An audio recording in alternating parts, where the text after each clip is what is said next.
Radio Mystery Theater presents...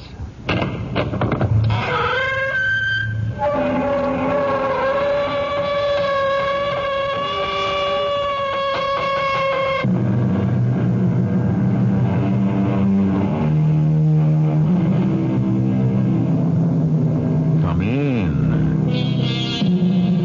Welcome. I'm E.G. Marshall. Revenge is an attitude of mind peculiar only to the human species. So far as I know, man is the only living creature who will plot, plan, and punish to settle a score or get even. However, what is somewhat surprising is that the avenging angel of our story is a lady who had no enemies and had everything. Well, almost everything. Oh, my foot. May I be of assistance? I've turned my ankle on the gangplank. Well, I think I can help you, madam. I'll just lift you. What are you doing? Put me down. I don't even know who you are. Please don't make a fuss, dear lady. There's a whole line of passengers behind us, waiting to get off the ship. It's so embarrassing. Just place your arms about my neck and hold on. I wouldn't want to drop you in the water down there, especially since we have only just met.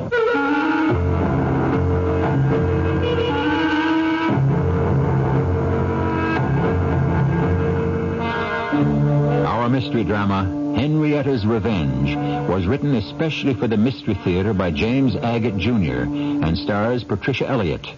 I shall return shortly with Act One.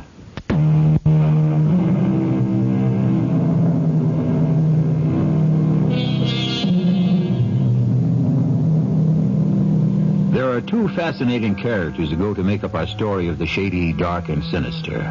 One, a lady very high up in the world of big business. The other, a man who lives by his wits, who in gambling circles is known as a low roller. What is another name for that? A born loser. We'll meet him now. Sergio? Go away, I'm hot. I want to see you. Now. Can't you wait till this spin is finished? You'll never win back what you've lost, Sergio. We're tired of you playing with our money. Come into my office, Sergio. We have a little talk to have, huh? This is a bad time for me, Fritz. You don't know how bad a time if you don't do as I ask. You're threatening me. I'm not. But Hans, who is standing behind you, has his right finger on the safety catch. Fritz, what is there to talk about? A little matter of $25,000. Not cruceros. We want to be paid. All right. How much time have I got? 2 weeks. Don't be insane. How can I come up with $25,000 in 14 days? If I could have raised that, I'd have doubled my bets and not be in this fix. 2 weeks is impossible. That's too bad. Fritz, ask yourself, is it better to wait a little longer and get what I owe you, or dispose of me and get nothing? Mm-hmm. How long do you need? 4 weeks. No, 31 days. 1 month from today, January 13th, I shall be back here in Rio with every penny of your $25,000. I'll propose it to the boys. Where are you getting it, Sergio? How else? The old tried and true way. You're going to get married again? If I have to. You've got a rich woman on the string? I'll get me one.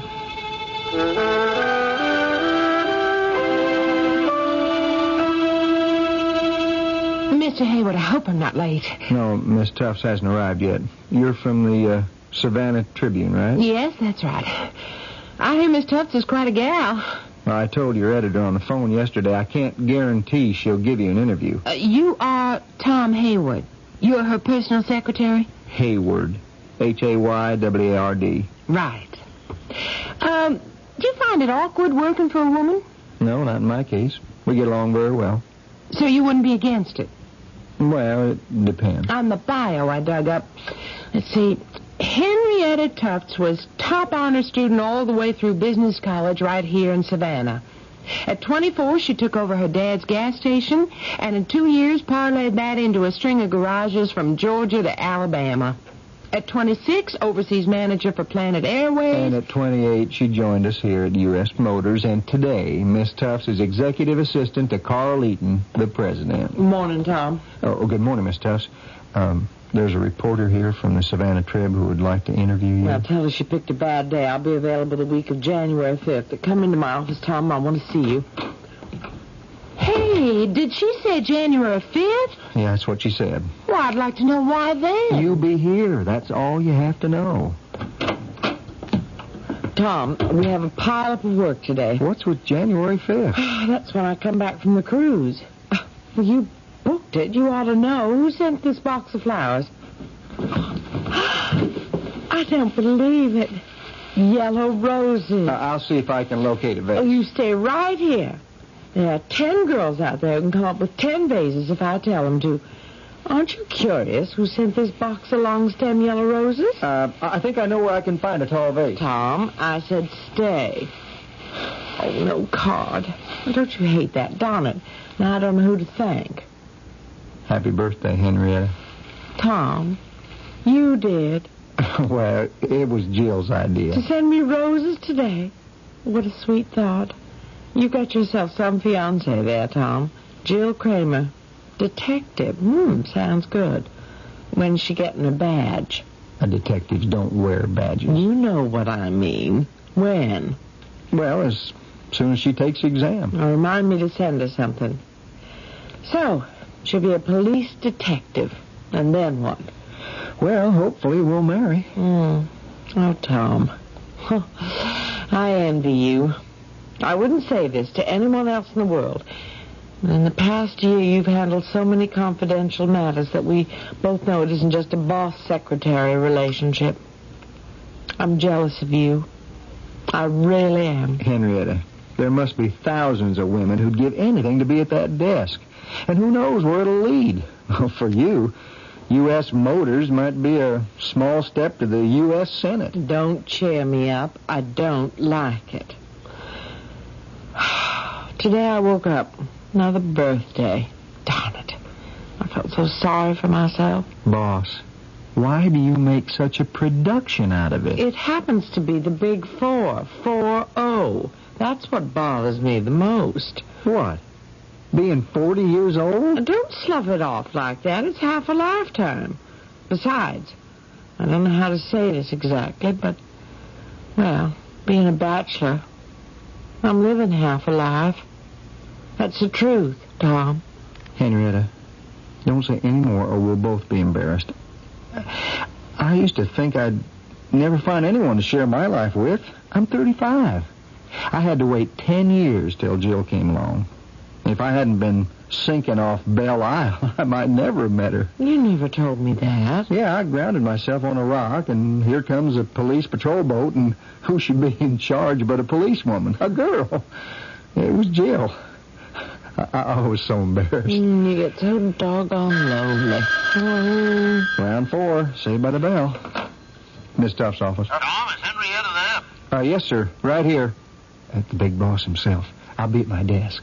Good morning, Carl. What's good about it?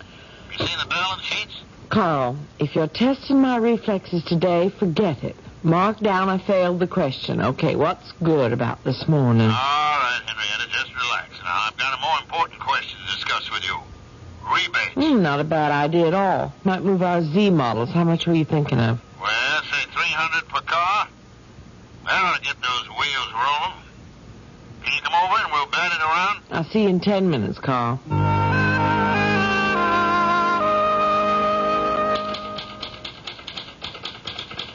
Tom? Oh, I'm sorry. I didn't see you. Carl's just come up with a brand new idea to move our Z models. Rebates. Well, did he now? What a splendid notion. Mm-hmm. Now, I wonder how he happened to dream that up. It is now Carl Eaton's brainchild. You've only been saying rebate to customers for months, since October. Well, thank Jill for me. Those roses sure help soften the 40 blows. Oh, the travel agent. I've done that. Your cruise is confirmed, leaving Savannah December 10th, so relax. That's why I'm taking 3 weeks off to relax. Can't you just see me? Lying alone on a deck chair, or all by myself on a tropical beach. That's me, Henrietta Tufts, independent as a hog on ice. The gal who's got everything.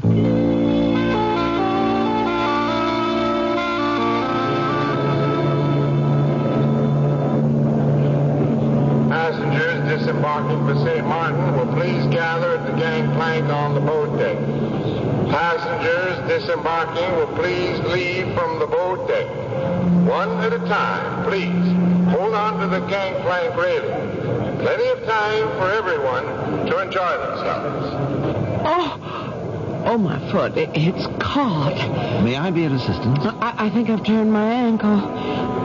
Oh, I can't walk. Well, what do you think we should do, madam? Well, I don't know. I'm holding up all the passengers.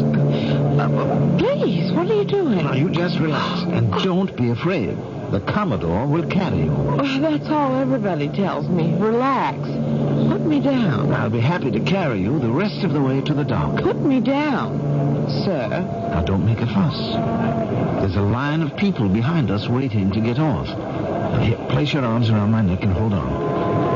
I wouldn't want to drop you in the water. Just yet.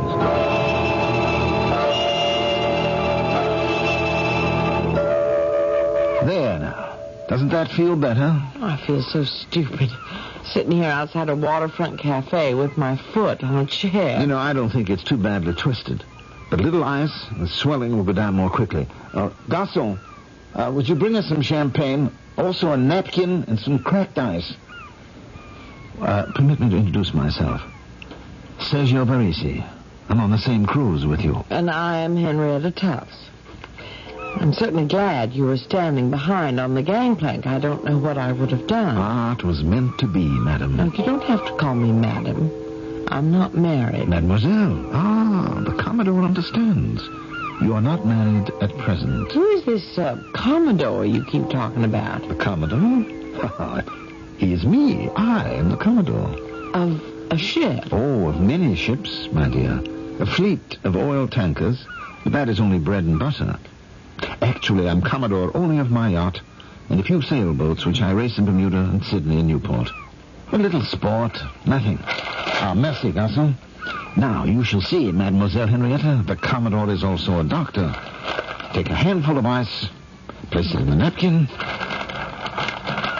Now, this will be cold on your ankle, so please don't be shocked. Tie the napkin gently, very gently around your foot. And by the time we have finished the champagne, your foot, you won't feel it at all. Mr. Varese, after a bottle of champagne, I might not feel anything at all. Mr. Varese, could I ask why you are being so sweet and attentive to a complete stranger? Because I have a feeling that you are going to be very important in my life. And my feelings are very seldom mistaken.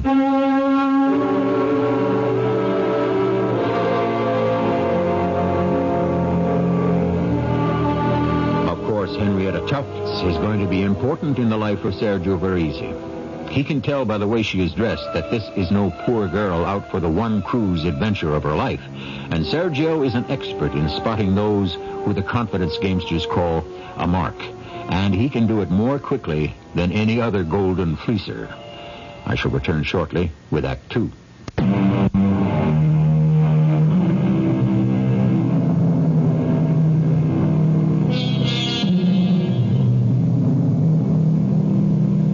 Don't you believe it that Sergio Varese, native of Rio de Janeiro, Brazil, just happened to be on the same cruise ship with Henrietta Tufts, native of Savannah, Georgia? Not so.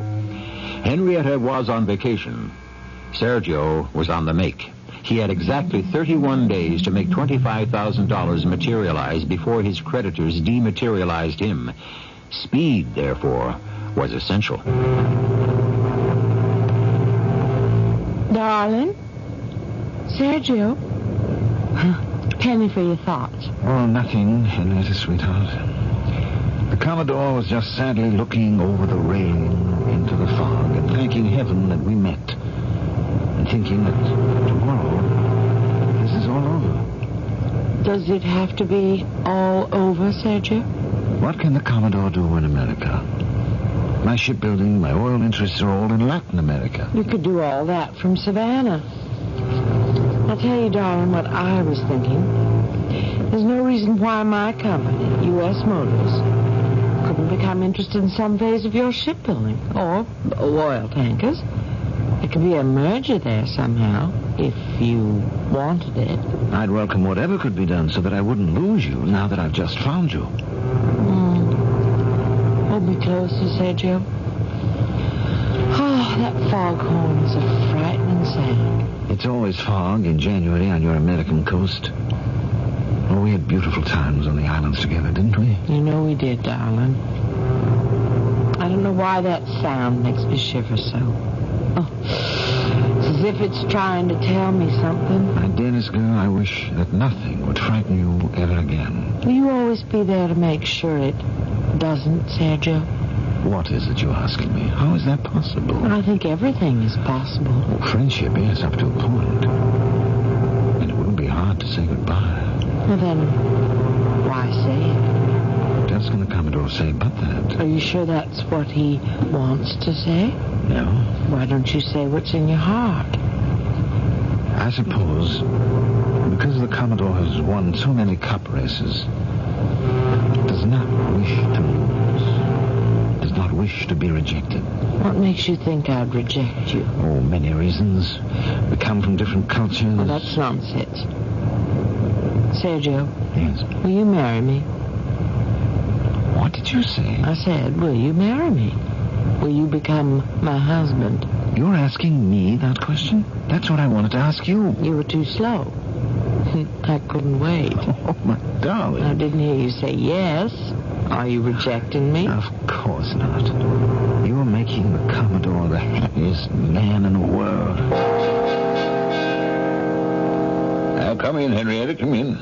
Take that comfortable chair and tell me all about him. Carl, I don't know where to begin. I must say, when you took 3 weeks off for a Christmas cruise, I didn't think you'd come back with a husband. Well, I'd always heard that a ship's captain could marry you, so we let him go ahead and tie a sailor's knot. When am I going to meet this lucky man? Carl, we haven't had our honeymoon yet. Honeymoon? Henrietta, I can't spare you another day. I didn't expect you to. I'm coming back to work.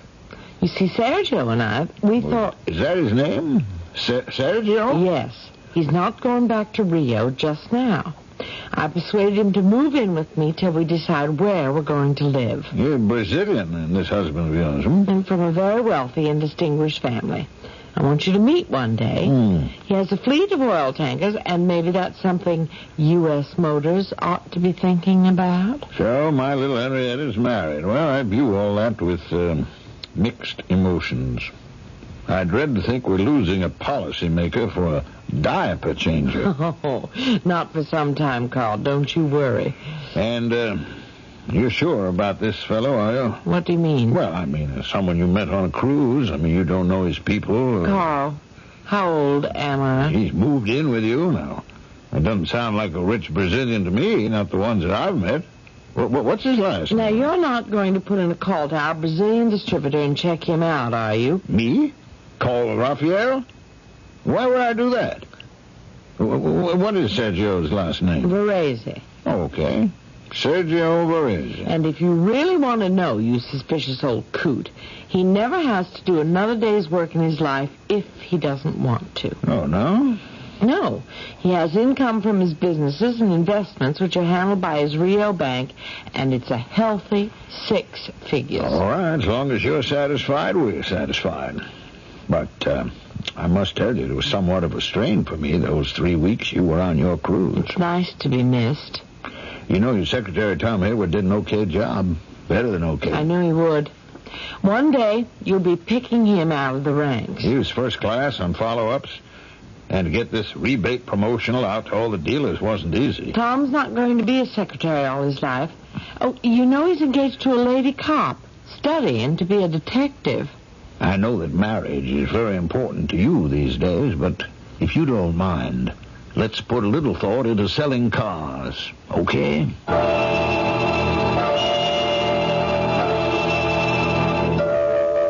Jill, I don't like it one bit. Tom, the fire's dying down. Will you take care of it? Did you hear what I said, Jill? Tom, I really don't want to hear any more about Henrietta Tuft's private life. Jill, I tell you, the man she's married to is an out-and-out con man.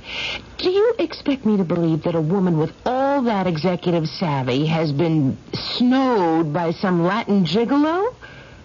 What hard evidence do you have? Already you sound like a detective. Detective Sergeant Jill Kramer to you. You got any facts? Well, Friday I made out 3 checks to Sergio Varese, totaling $35,000 as she asked me to. When I said to her, "Hey, what's this?" she said Sergio hadn't received his monthly remittance from his bank in Rio, and he was putting a down payment on some drilling equipment or something like that. What do you mean, something like that? Well, she was awful vague about what the money was for, and I got the impression she didn't know herself. Well, where did she get the $35,000? I had her treasury bonds sold, practically all her savings, and made out the checks to him like I was told to. Well, she's worked hard for every penny, saved all of her bonuses, lives quietly, and this guy meets up with her on a cruise, and they're hardly off the ship 3 days when he's borrowing big bucks. Jill, we have to do something. Any ideas? Wait. That's all. Wait. And see if he pays it back.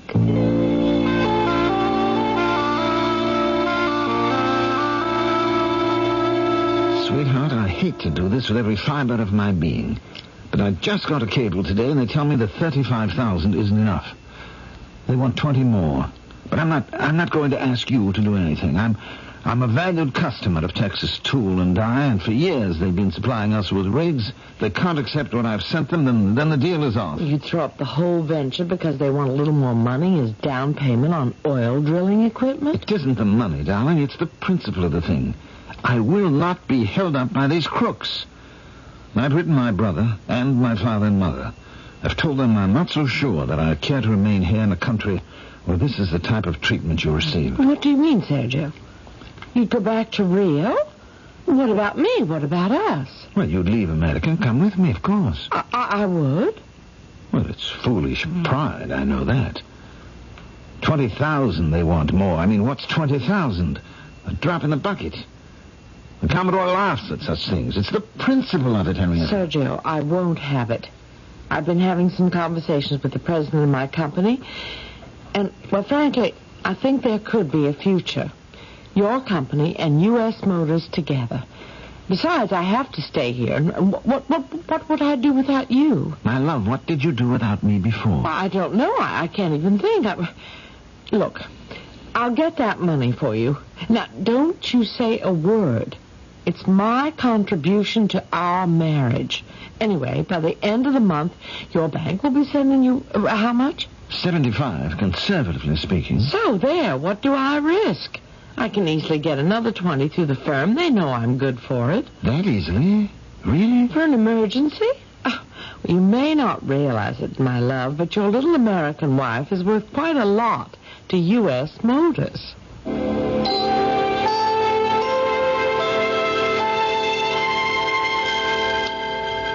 Tom? Yes, boss lady? Has Mr. Eaton returned my call yet? His secretary just hung up. I was coming in with a message. Oh, come in then.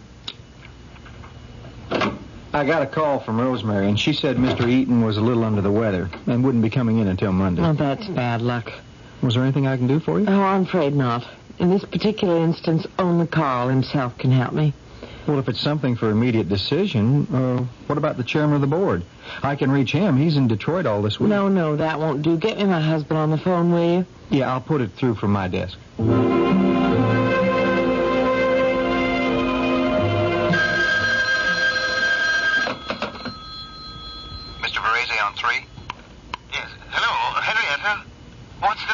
Darling, I want to come home and talk to you. Will you be there? I'm leaving the office right now. Yes, of course. How did you make out with the money? I'll tell you when I see you.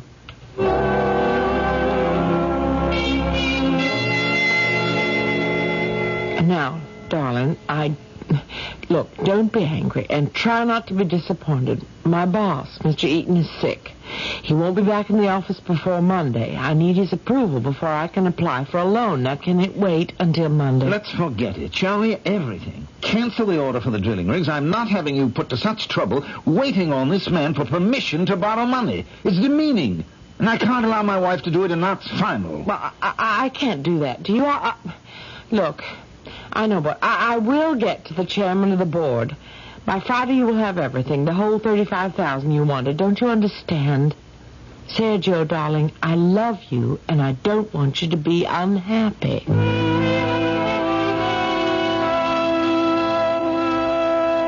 It's too much, Jill, just too much. Today was the end for me.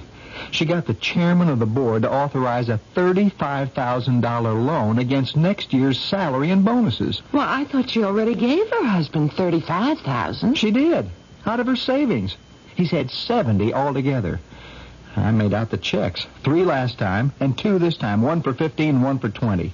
I asked myself, why? Oh, he's paying someone off. You think so? Mm. Well, you're the detective. I believe you. But how she doesn't see she's being taken, I don't know. And she's only been Mrs. Sergio Varese for 3 weeks. If she's that. I never thought of that. If they're really married, you mean? How can we find out?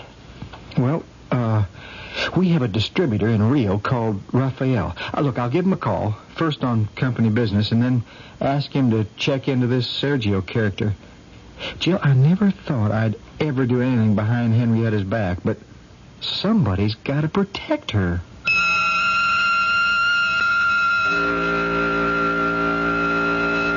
You think it's her own fault, do you? How could Henrietta marry such a man on such short notice? On the other hand, didn't our Latin lover bring love into the lady's life? Surely that's worth something. It is amazing what a woman in love will stand for, but only up to a point. How far she will put up with him, we shall find out when I return shortly with Act 3.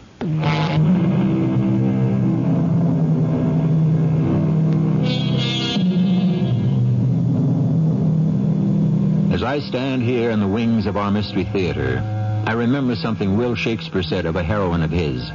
If thou rememberest not the slightest folly that ever love did make thee into, thou hast not loved. Will Henrietta remember these days as folly? She's within 30 seconds of opening her apartment door. Inside, her husband is on the phone. Fritz, can you hear me? Yes, Sergio, I can. I got your letter today with its 25 enclosures. Good, that's why I called, just to make sure. We're all right then, we're all paid up. Where are you calling from? Savannah, Georgia, in America. Sergio? What? Darling? I'm home. Fritz, I've got to hang up now. I'll see you. Oh, hi, darling. You home all day? Well, trying to run an international business by telephone is not too satisfactory. Did you make any plans for dinner tonight? Matter of fact, I did, my darling. The Commodore is cooking for his lady tonight. Now, I never asked you, but do you like Brazilian dishes? I never had any. We have a drink first, no? We have a drink first, yes. Oh, it smells divine. What is it? It's a dish of my mother's, feijoada. It is to us what your Thanksgiving turkey is to you. Here you are, darling. Here's your drink. And here is to your mother. I telephoned her today. Darling, she's very, very ill. I must go to see her. Oh, I'm sorry. Well, of course you must go. And you must come with me. Oh, I wish I could, darling, but how could I? Well, you must. She's very anxious to meet you. Well, I can't. I've just had 3 weeks off. Well, 1 more week won't matter to your United States Motors, but it could matter a great deal to my mother. Why so? Can't we go see her in the spring? Well, as soon as she hung up, I called her doctor in Rio.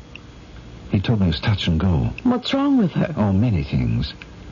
Look, now you understand, I cannot waste even a single day. I must take you to meet her. But what am I to tell Carl Eaton? What do I care what you tell your Mr. Eaton? Tell him the truth. That your husband's mother's in Rio, that she's dying, and she wants to meet you before she dies. And just who do you think you are, talking to me in that tone of voice? You are my wife, that's who. Oh. You have certain obligations, and it's about time you found out what they are. I'm sorry, your mother isn't well. In my country, we respect our parents. We fly to them when they need us. Fly then, but don't count me in. Sergio, I suddenly realize you and I have a totally different way of looking at things. Careful with that drink. You're spilling it on my tile floor. I'll show you how careful I can be. Oh, well, I see. So you in Brazil know how to act. Throw temper tantrums, break glasses. You pick up what you threw down, Sergio, every broken piece, and mop up the floor. In my country, the woman cleans the house. That was one of my best crystal glasses. You picked that up. I'll pick up nothing for you. I must have been crazy to become involved with an American. Oh. So Carl was right. It's true what he said. What's true? Never mind. I want to know what has been said about me. You're twisting my arm. I won't tell you anything. You think force is the way to treat people? I'll show you. Sergio, you have no idea how sorry you're going to be that you slapped me.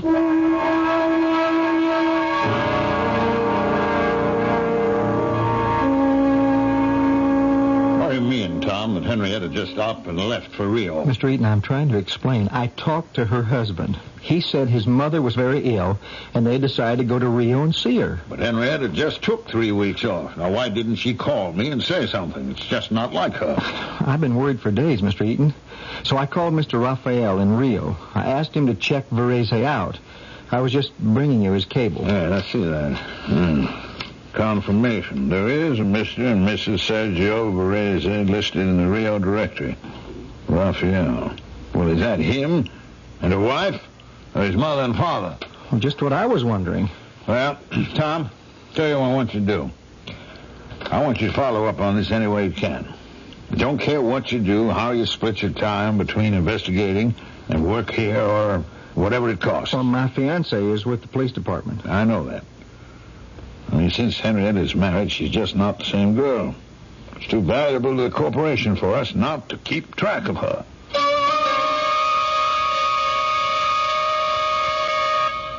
Mr. Eaton, the call from Rio you've been expecting for a week is on the line. Oh, good. Hello, Raphael. Yes, well, I've been hanging in midair for 8 days waiting for your news. Yes, the ship docked in Rio yesterday. I got that. What do you mean he was, but she wasn't? Why didn't you call me sooner? Look, don't pay any attention to directors' meetings. My wife never does. They did? This morning? All right, fine. Goodbye, Raphael, and thanks. Ship got into Rio. The Varese character disembarked, but Henrietta didn't. She wasn't in her cabin. The next day, the ship started back for Savannah. Varese got on alone. Well, I don't know how he did it, but he took $70,000 of her money, and then he... Well, I don't dare say what I suspect. What? Tell me, Tom. Well, I hope she didn't discover he was a phony and face him with it, so he had to get her out of the way. Well, if that's true, why would he come back to the States? When does that ship get back here? Hey, look, Tom, check the line. When it docks, you'll be there. I certainly will, Mr. Eaton.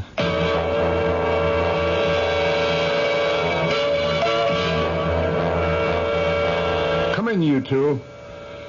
Kramer, is this your boyfriend? Yes, Captain Tom Hayward. And he's just as determined to get to the bottom of the Henrietta Tufts mystery as we are. The woman who married the foreigner, yeah. And then went off with him to Rio without telling her boss.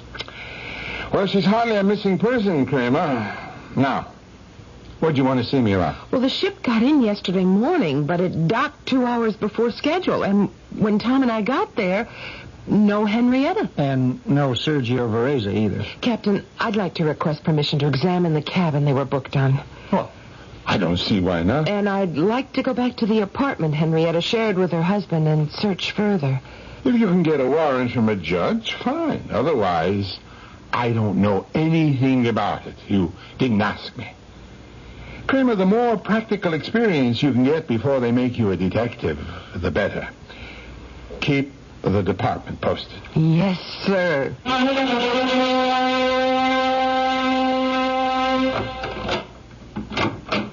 Come on in, Tom. Oh, that sure was a cooperative superintendent. Jill, I'm still shook up over seeing the cabin they were in. You mean because of the porthole? Porthole? It was a full-size window. plenty large enough for him to push their body through it somewhere between Savannah and Rio. Now, look, just because no one saw her get off the boat in Rio doesn't have to mean that.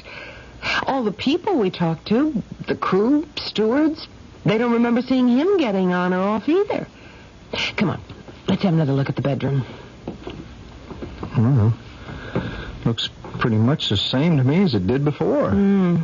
Except that one side of that double bed has been slept in.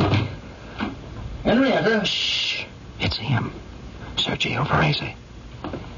May I ask what you two are doing in my bedroom? My name is Kramer, 13th Precinct Police. Here's my ID. Lady policeman. Well, I'm Mr. Varese, and I live here. Who's he? I'm your wife's secretary. Where is she? Where is Henrietta? Tom, I'll ask the questions. I'll be glad to help you all I can. Mr. Varese, where is your wife? Isn't she here? Now, come on. You know she's not. Tom? Mr. Varese, you thought your wife was here? Well, of course. Where else would she be? And where have you been? I've been to Rio to see my mother. Now, where have you been since your boat docked yesterday? Well, I spent last night in the apartment. So you knew your wife wasn't here. Well, I thought she might have come back by today. Mr. Varese, would you mind coming along with me to the police station? Not at all. If you can help me find her. Now, just wait 1 second till I change my tie. I'm beginning to understand, Jill. What? How Henrietta could have been taken in by this man. He is certainly one cool cat. Captain Connolly, I can tell you only what I know. Yes, I had booked passage for Henrietta and myself to sail to Rio to visit my sick mother. Why sail if it was such a rush deal? Why not fly? I'd hoped to recapture some of the magic of the first time my wife and I had met. I know it was foolishly romantic of me, because Henrietta never made the trip anyway. Oh, well... Kramer, let's hear Mr. Varese tell it his own way. Well, about 3 weeks ago, before we sailed, we had a quarrel, as married people often do, about seeing my mother. Henrietta refused to go with me and simply walked out. Well, then she never sailed with you. Mr. Varese, I put it to you. Your wife did not quarrel with you, and you are not expecting her here in Savannah. Well, what do you think happened? You think I killed her? Why do you say that? Because the inference is obvious. If I killed her, where is the body? Your wife is very much alive, and at this moment is in Rio. Mr. Varese, you already had a wife when you married Henrietta Tufts. That much we know. But, Captain, why hasn't Henrietta shown up yet? Give her time. But if she doesn't, Captain, are we going to charge this man with bigamy when the real charge should have been murder? Kramer, this time, Mr. Varese, there are no charges against you. We're in touch with the police in Rio, and if the information we have proves correct, you will be charged with bigamy and deported. In the meantime, I urge you not to leave Savannah.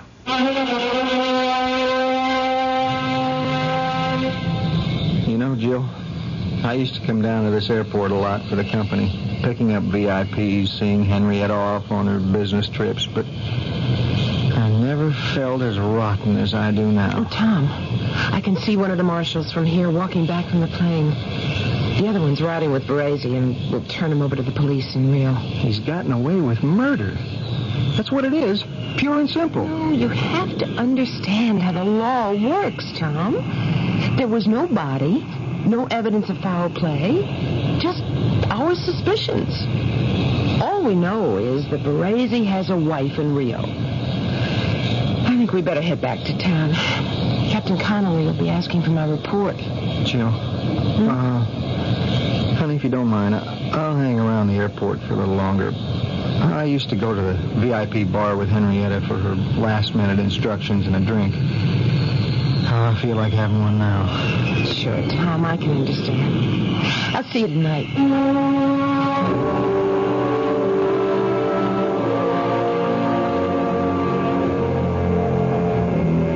Bartender, I'll have another double. And make that a bourbon on the rocks for me. Oh. Hello, Tom. Henrietta, is that you? You look as white as a sheet, Tom. Well, Well, I always look like that when I see a ghost. Henrietta, you're alive. I have been, all along. It is so good to get out of hiding. You didn't see me at all, did you? Huh? I followed you out here. I wouldn't have missed seeing handcuffs on that louse for anything. Well, where have you been? Wearing this black wig and sunglasses, living in a hotel, and counting the days until they kick Sergio out of the country. I thought someone might think he'd murdered me, so I called Carl, and he said he'd keep it quiet, which reminds me, Tom.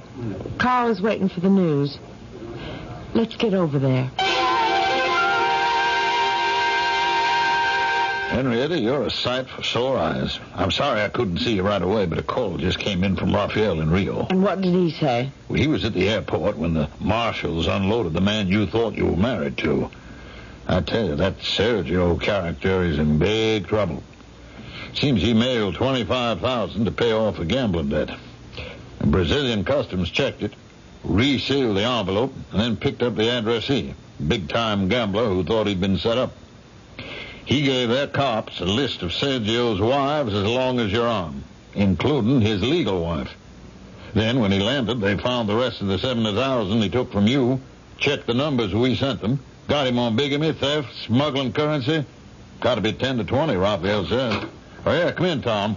Henrietta, that reporter from the Trib showed up again. Wanted to know if you'd married a married man.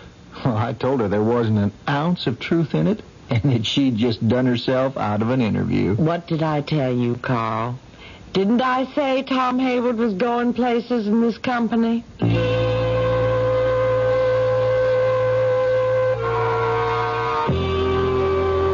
Sergio Varese was quite indignant when he was searched upon arrival in Rio. He had $50,000 hidden in a money belt. Since he'd already paid his gambling debts of $25,000, 5 of that 50 was his own. But no one believed him, and it was all confiscated. And that reminds me of 2 jokes by my favorite playwright, which I'll be happy to share with you when I return shortly.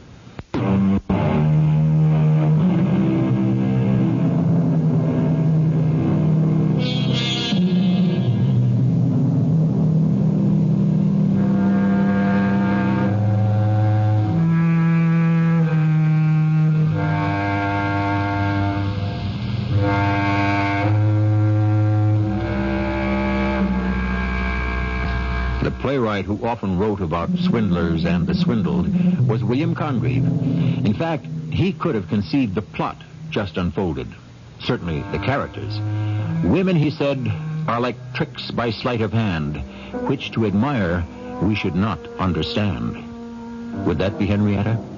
As for Sergio, Congreve wrote, "He that first cries, 'Stop, thief,' is often he that has stolen the treasure."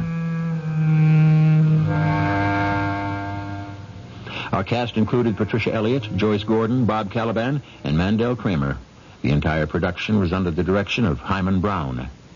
And now, a preview of our next tale. Did you get rid of the rat? Well, we don't know. We haven't seen it for 2 days. I knew those pellets would do the trick. We're not sure it ate any of them. Oh?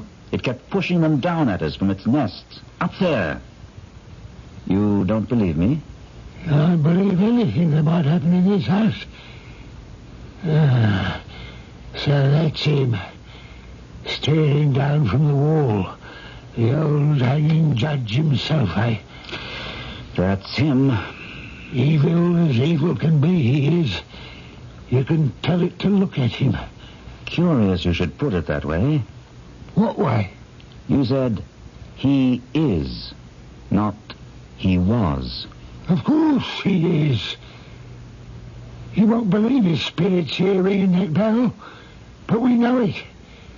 And mark me, you're in for a hard lesson, don't I know it? This is E.G. Marshall, inviting you to return to our Mystery Theater for another adventure in the macabre. Until next time, pleasant dreams.